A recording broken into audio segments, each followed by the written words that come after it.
So hello everyone, so this is Mrityunjay and finally welcome to the new video. तो आज का video बहुत ज़्यादा डिमांड के बाद बनाया गया है बिकॉज बहुत सारे बच्चे कंफ्यूज हैं कि भैया ब्रांच को ऊपर रखें या कॉलेज को ऊपर रखें। हर जगह तुम सीएससी सुनते रहोगे, बहुत जगह तुम सुनते रहते होगे आईटी की ब्रांड वैल्यू उतनी है। तो ये लाइफ का सबसे बड़ा डिसीजन होता है गाइस कि हम कौन से ब्रांच को चूज करें या कॉलेज को प्रायोरिटी दें, ब्रांच को प्रायोरिटी दें। तो ये वीडियो को पूरा एंड तक देखना। सबसे पहले हम ब्रांच पे बात करेंगे, उसके बाद हम कॉलेज पे बात करेंगे and then branch versus college करके फाइनल कंक्लूजन भी दे देंगे। तो वीडियो में बने रहो, चैनल पे नए हो तो सब्सक्राइब कर दो बिकॉज जितनी भी काउंसलिंग है उन सब से रिलेटेड वीडियो आने वाली है। और जब मैं वीडियो रिकॉर्ड कर रहा हूं तो जैक चंडीगढ़ के रजिस्ट्रेशन ऑलरेडी स्टार्ट हो गई है। तो नेक्स्ट वीडियो जो होने वाला है वो उसी पे डिटेल में बनाने वाला है। फिलहाल हम अपने वीडियो पे कॉन्सेंट्रेट करते हैं। सारा पीडीएफ आपको टेलीग्राम चैनल पे मिल जाएगा। पहले बोर्ड पे देख लेते हैं भाई, ब्रांच वर्सेस कॉलेज है, biggest decision of your life हो। जोक्स अपार्ट, जैसे बोलते हैं ना कि मतलब कॉलेज वगैरह में मतलब आपको बंदी मिलना बहुत आसान है, लेकिन कॉलेज में जाके एक अच्छा सा ब्रांच मिलना वो ज्यादा मुश्किल है। जोक्स अपार्ट, तो इसलिए बहुत ज्यादा अच्छे से आपको सोच समझ के बात करना पड़ेगा। तो अभी मैं थोड़ा साइड हट जाता हूँ, यहाँ पे आपको दिखता चला जाएगा। तो देखो, सबसे पहली बात क्या होती है कि ब्रांच को प्रेफरेंस देना चाहिए। अगर मान लो आपको कोई कॉलेज ढंग का नहीं मिल रहा है, अनटिल अनलेस की वो टॉप की 5 आईआईटी है, तो हमेशा ब्रांच ऊपर चला जाएगा। ठीक है, उसमें भी आप सबको पता होगा सीएससी इज द किंग। मतलब अगर कंप्यूटर साइंस इंजीनियरिंग आपने लिया है तो देखा गया है कि अभी तो लास्ट के 2 साल में अगर देखो तो थोड़ा बहुत रिसेशन आ गया था। रिसेशन का मतलब होता है मार्केट थोड़ा अनस्टेबल हो जाता है। बाकी अगर देखा जाए तो सीएससी में जॉब लग जाती है। ठीक है, अब सीएससी में भी 2 प्रकार के होते हैं, आपको स्क्रीन पे दिख रहा होगा। सीएससी प्लस स्पेशलाइजेशन, जैसे मान लो सीएससी प्लस एआईएमएल, बहुत सारे कोर्सेस आपने देखा होगा, सीएससी विद डेटा साइंस, है ना, इस प्रकार के अलग अलग, तो इसको बोलते हैं स्पेशलाइजेशन। और एक होता है नॉर्मल सीएससी। तो अगर आपको स्पेशलाइजेशन मिल रहा है तब तो बेस्ट रहता है, और अगर नहीं मिल रहा है तो भी नॉर्मल बीटेक सीएससी ले सकते हो।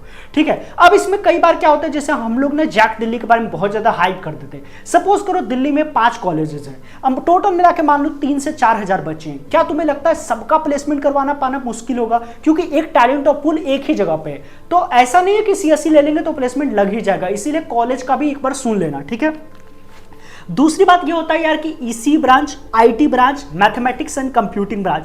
ये मैथमेटिक्स एंड कंप्यूटिंग ब्रांच खास करके आईटी दिल्ली में हो गया या कोई कोई टॉप की आईआईटीज में होता है। तो ये तीनों को भी आप प्रायोरिटी दे सकते हो। कई कई जगहों पे सिर्फ आईटी होता है, जैसे ट्रिपल आईटी वगैरह में आईटी ब्रांच काफी अच्छा होता है। बाकी कोर ब्रांचेस की बात करूं तो इलेक्ट्रिकल चल सकता है, ले सकते हो। ठीक है, मैकेनिकल गर्ल्स नेवर डू, लेती भी नहीं है और लेना भी नहीं चाहिए। केमिकल की बात करूं, अगर मान लो आपको केमिस्ट्री का फैकल्टी बनना है या कोई केमिकल इंडस्ट्री में काम करना है, केमिकल का खास करके थोड़ा बहुत अभी भी है स्कोप। सिविल की बात करें, बिल्कुल भी नो रिकमेंडेड, साइट पे जाना पड़ सकता है, बहुत मेहनत का काम है। लेकिन यस, अगर मान लो आपको ये है कि गेट का एग्जाम की प्रिपरेशन करनी है, इवन सिविल में वर्कलोड भी ज्यादा रहता है, तो सिविल को तो मैं रिकमेंड नहीं करता हूं। बाकी आपके इंटरेस्ट पे डिपेंड करता है, अगर आपका इंटरेस्ट है तो डेफिनेटली आप ले भी सकते हो। ठीक है, बाकी एक जो कॉमन मिथ रहता है लोगों के अंदर कि ब्रांच हम चेंज कर लेंगे, अभी तो मैं ले लूंगा सिविल और अंदर में जाकर के सीएस में चला जाऊंगा। तो ये एक बहुत बड़ा भ्रम है जो लोगों ने तुम्हें पाल कर दे रखा है। ऐसा कुछ भी नहीं होता है। 100 में इक्का दुक्का बच्चा ही होता है जो ब्रांच चेंज कर पाता है, और आजकल के टाइम पे तो ब्रांच चेंज करना इम्पॉसिबल होता है, क्योंकि एक बार जब आप पढ़ने लग जाते हो, ब्रांच चेंज का भी ये होता है कि फर्स्ट ईयर में सारे कॉलेजेस में सब कुछ सेम पढ़ाया जाता है। सपोज करो सीएस का बंदा, इलेक्ट्रिकल का बंदा, सब कुछ सेम पढ़ता है, तो ब्रांच चेंज का एक स्कोप होता है, बट डेफिनेटली ऐसा कुछ होता नहीं।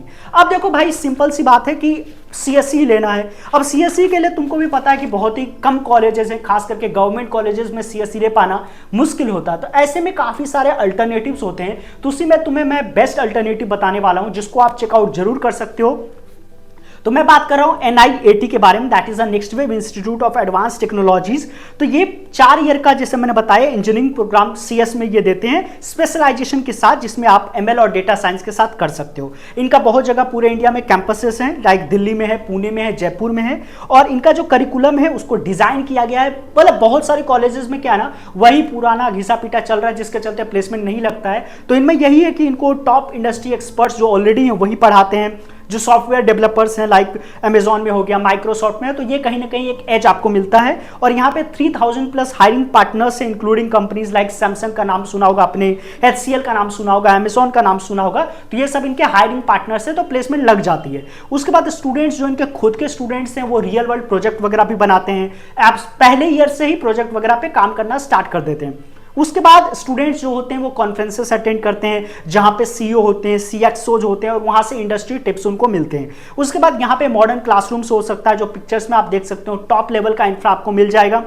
अब आपको अगर कुछ करना है, इसमें एडमिशन लेना है, तो आप मेरे बायो में जा सकते हो, वहां आपको लिंक मिल जाएगा। और इनका एक एंट्रेंस टेस्ट होता है NAT, उसको आप दे दो, आपको 100% स्कॉलरशिप भी मिल सकता है फर्स्ट ईयर के लिए। और एडमिशन अभी ओपन है, सीट्स जल्दी फास्टली फिल हो रही है, ठीक है। तो ये तो हो गया, इसको भी आप चेकआउट जरूर कर सकते हो। बाकी भैया ब्रांच तो आपने बता दिया, अब हमें कॉलेज के बारे में बताओ कि हम कॉलेज का सिलेक्शन कैसे करें। भाई किसी को IIT बॉम्बे मिल रहा हो, किसी को IIT दिल्ली मिल रहा हो, किसी को IIT मद्रास मिल रहा हो। अब NRF रैंकिंग पे उतना भरोसा कर नहीं सकते, बिकॉज NRF रैंकिंग बहुत सारे फैक्टर्स पे डिपेंड करता है। तो हम कौन सा लें? तो कॉलेज के लिए अगर मैं बात करूं भाई कि कॉलेज के लिए क्या क्या देखना होता है, सबसे पहली बात तो ये है कि मैंने सारे कॉलेजेस को प्रेफरेंस ऑर्डर में बांट दिया है। जैसे एक तो A+ हो गया, जिसमें टॉप की 7 IITs हो गई, बिट्स पिलानी हो गई, ट्रिपल IIT हैदराबाद हो गई और जादवपुर हो गई। फिर एक कैटेगरी आता है जिसमें टॉप 10 NITs हो गया, तुम्हारा न्यू ट्रिपल IITs हो गया, टॉप 3 ट्रिपल IITs हो गया, DT हो गया, NSUT हो गया, बिट्स गोवा, RBC और थापर हो गया।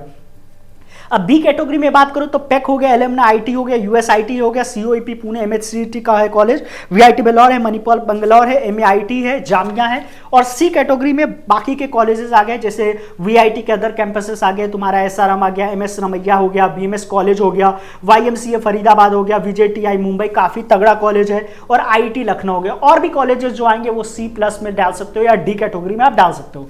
बाकी एक बहुत बड़ा कंफ्यूजन होता है कि गवर्नमेंट कॉलेज जाए या प्राइवेट कॉलेज। तो देखो, सुनने में ऐसा लगता है कि प्राइवेट कॉलेज बेकार है, लेकिन अब सपोज करो कोई बंदा बिट्स पिलानी का एग्जांपल ले ले, कोई बंदा RBC बेंगलोर का ले ले, तो टॉप के जो 10 प्राइवेट कॉलेज हैं वो हमेशा बेटर रहेंगे in comparison to government college. अब मैं IIT की बात नहीं कर रहा हूं, नॉर्मल स्टेट गवर्नमेंट कॉलेजेस की बात कर रहा हूं। बाकी गवर्नमेंट कॉलेजेस, हर एक स्टेट का 2 से 3 कॉलेजेस जो भी स्टेट गवर्नमेंट के होते हैं वो भी काफी अच्छे होते हैं, फैसिलिटीज वगैरह होती है।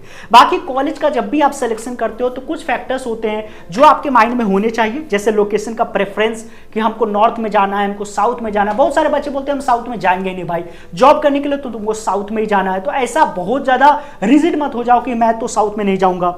फिर एलुमनाई नेटवर्क, जितना स्ट्रॉन्ग एलुमनाई नेटवर्क होगा उतनी अच्छी प्लेसमेंट होने की चांसेस बहुत ज्यादा है आपका।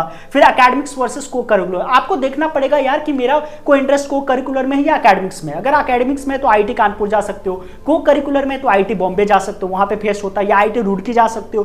बट को करिकुलर के लिए कोई कॉलेज को छोड़ देना या चले जाना बेवकूफाना हरकत है, बिकॉज हम फेस्ट में जा सकते हैं। IIT बॉम्बे का फेस्ट कोई भी अटेंड कर सकता है, IIT रुड़की का फेस्ट कोई भी अटेंड कर सकता है। तो फेस्ट के लिए कॉलेज जाना बिल्कुल बेकार वाली बातें होती है। बाकी ओल्ड वर्सेस न्यू IITs भी काफी ज्यादा डिबेटेबल होता है। इसमें मैं यही बोलूंगा कि यार अगर ओल्ड NITs में अगर CSE मिल रहा है तो डेफिनेटली आपको जाना चाहिए, बिकॉज IIT से तुम क्या ही कर लोगे, मतलब IIT से तो बस यही करोगे ना, welcome to the blog guys, है ना, और ये IIT का नाम लगा दोगे चैनल के आगे, उससे ज्यादा तो कुछ ब्रांड बिल्डिंग वैसा होता नहीं है, ठीक है। तो ये सब बकवास की चीजें, कितने सारे ऐसे बच्चे हैं जो IIT बॉम्बे का केमिकल को भी ऐसे फ्लेक्स करते हैं जैसे IIT बॉम्बे का CSE है, ठीक है। वैसे तो कोई ब्रांच पूछता नहीं है, बट फिर भी ये बकवास की चीजें, कुछ होता जाता नहीं है इससे, ठीक है, कॉमन बात है। बाकी मेट्रो को प्रायोरिटी दे सकते हो, जैसे मान लो अब किसी को मिल रहा है IIT जोधपुर, किसी को मिल रहा है मान लो कि दिल्ली का DTU NSUT, तो दे सकता है उसको प्रायोरिटी, बिकॉज मेट्रो सिटीज में है तो ज्यादा चांसेस हैं उसके प्लेसमेंट लगने के लिए। इसीलिए जो कॉमेड के जितने भी कॉलेजेस होते हैं वो टॉप लेवल कॉलेजेस माने जाते हैं। बेंगलोर, हैदराबाद, पुणे, दिल्ली, इस लोकेशन पे कॉलेज है तो डेफिनेटली आपके लिए फायदा होता है। बाकी एवरेज पैकेज और मीडियम पैकेज देखा करो, कभी भी हाईएस्ट पैकेज मत देखा करो, बिकॉज हाईएस्ट पैकेज किसी एक बच्चे ने लिया है और वो बच्चा चाहे LPU में रहता, चाहे IIT बॉम्बे में रहता, कहीं पे भी रहता, उसकी प्लेसमेंट लगी जाती। अब IIT बॉम्बे का ही देखो ना, 3-4 लाख वाले बच्चे भी है ना, तो हमेशा मीडियम पैकेज पे नजर डालो, जो आधा से ज्यादा कॉलेजेस तो दिखाती ही नहीं है। बाकी कैंपस साइज, कॉलेज फेस्ट, ये सब एकदम बहुत ही लिस्ट प्रायोरिटी होती है। जब से LPU की बात करें तो 600 करोड़ का है भाई, तुमको खेती तोड़ी करनी है वहां पे जाकर के, सिंपल बात है, ठीक है, मुहावरा है बट सच्चाई यही है। तो कैंपस साइज, जैसे दिल्ली के कॉलेजेस की बात करें तो छोटा ही साइज मिलेगा। बेंगलोर की मैं RBC बेंगलोर गया था, वन ऑफ द मतलब टॉप लेवल का कॉलेज है, अब उसका कैंपस साइज बहुत छोटा है। अब खेती तोड़ी ना तुम्हें वहां करनी है भाई, तुम्हें पढ़ाई करनी है, प्लेसमेंट लेनी है, 3 साल में ही लोग ले लेते हैं, लोग तो 2 साल में ही ले लेते हैं। तो ये सब मैटर बहुत ही लिस्ट प्रायोरिटी में करता है। बाकी भैया आप कंक्लूजन बताओ हमें क्या करना है, वीडियो को लंबा तो कर नहीं सकते। तो देखो भाई, प्लेसमेंट, ब्रांड वैल्यू और स्टार्टअप, ये तीनों को देख लो कि प्लेसमेंट लेना है तो मुझे CSE चाहिए, अगर मुझे ब्रांड वैल्यू या स्टार्टअप चाहिए तो आप कॉलेज को प्रायोरिटी दे सकते हो, IIT वगैरह को प्रायोरिटी दे सकते हो। बाकी जैसे आप कॉलेज में आते हो कोई स्कूल को नहीं पूछता, उसी तरीके से जब आप कंपनी स्विच करोगे तो कोई कॉलेज को नहीं पूछेगा। आज मुझसे कोई कॉलेज को नहीं पूछ रहा है, वही बात है। बाकी कई सारे ऐसे बच्चे होते हैं भैया मेरा तो मैकेनिक्स बहुत अच्छा है, मेरा तो इलेक्ट्रिसिटी चैप्टर बहुत अच्छा है, मैं तो इलेक्ट्रिकल इंजीनियरिंग, मैं तो मैकेनिकल इंजीनियरिंग लूंगा। तो ये सबसे बकवास वाली बात है, ये भ्रम है, इसको मत पाले एंड डेफिनेटली दिमाग से काम करें। बाकी भाई वीडियो में मेरे ख्याल से सब कुछ समझ में आ गया होगा। एक और वीडियो बनाएंगे इसका पार्ट 2, जिसमें सिंपल हम बात कर लेंगे कि भाई आईआईटीज और एनआईटीज का कंपैरिजन कर लेंगे कि कौन से ब्रांच को ऊपर रखना है, किस आईआईटी को किस एनआईटी के कंपैरिजन में रखना है। अभी तक आ गए हो, पसंद आया है तो जरूर लाइक कर देना। And college counselling support launch हो चुका है जो कि ऑल इन वन है। इसमें आपको जोसा, सीसैट एंड 2 और स्टेट काउंसलिंग का मिलता है, तो उसको जरूर चेकआउट कर लेना। और कमेंट सेक्शन में बताओ यार तुम लोगों का फेवरेट कौन सा काउंसलिंग है जिसपे आप डिटेल में वीडियो चाहते हो। वैसे जैक दिल्ली पे आने वाला है, एंड सब्सक्राइब एंड चेकआउट जिसके बारे में बताया था उसका बायो में चेक कर लेना। Thank you, okay bye.